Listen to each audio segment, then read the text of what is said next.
Welcome back to another episode of Voice of the Founding Fathers. I'm your host, Dr. D. Lee Pippin, and we're going to continue our conversation about immigration and immigration court. I had many comments, many people asking different questions or commenting on the things I said. So I need to clarify the reason why it is so important to understand that it is not a real court.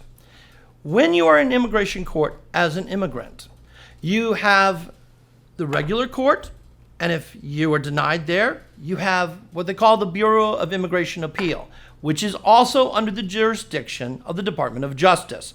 It's also decided by attorneys from the Department of Justice. It's a 3-panel, and the 3-panel reviews, and they usually go along with whatever the lower court did. Now, to show the injustices on this, we had a client who had actually been taken into cell and beaten for his political viewpoints, not once, but twice. He had damages done to his kidneys. He had a wrist broken. He had a dislocated shoulder. There were the medical reports for it. There were the other reports from the arrest. And yet when he went into immigration court, he was denied asylum. And the reason? He wasn't persecuted enough. 2 events was not enough to prove. Even though he was told the 3rd event would be the end of his life. He would just disappear. This is not a just verdict. It was appealed to the Bureau of Immigration Appeals. They went along with the lower courts, the lower immigration courts. And the reason is because this was under a political system that is against immigration. And we already have several people that have turned around and been sent back to their countries and died, murdered, just like it was said that was going to happen. Those people, once it's out of the immigration system under the Department of Justice, no longer have protection from deportation. So this is when you can actually go into a real court. You can go to the federal courts, under the Federal Court of Appeal, and appeal the decisions done by the immigration court.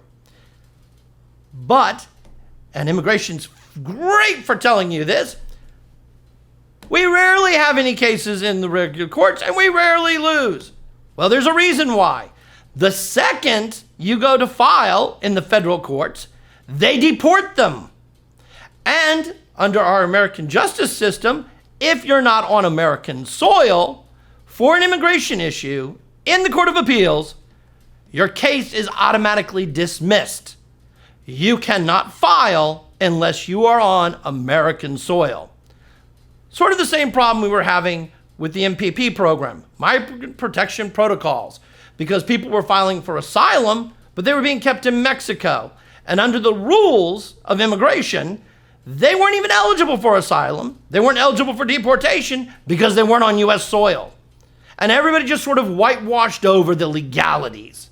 And that's the problem we have. If I had my way, every illegal immigrant coming in would actually go into the court system. Let them have a fair trial. Let them present their evidence. Let there be a jury of their peers, and let us make an actual decision. That's what America's based on. Justice, freedom, liberty. And yet our new motto is for us, but nobody else. And that's the problem. Thank you for listening. Stay tuned for more. And remember, click on the subscribe, click on the bell at the top for future notifications, and hit the like button. And I look forward to talking to you again very soon.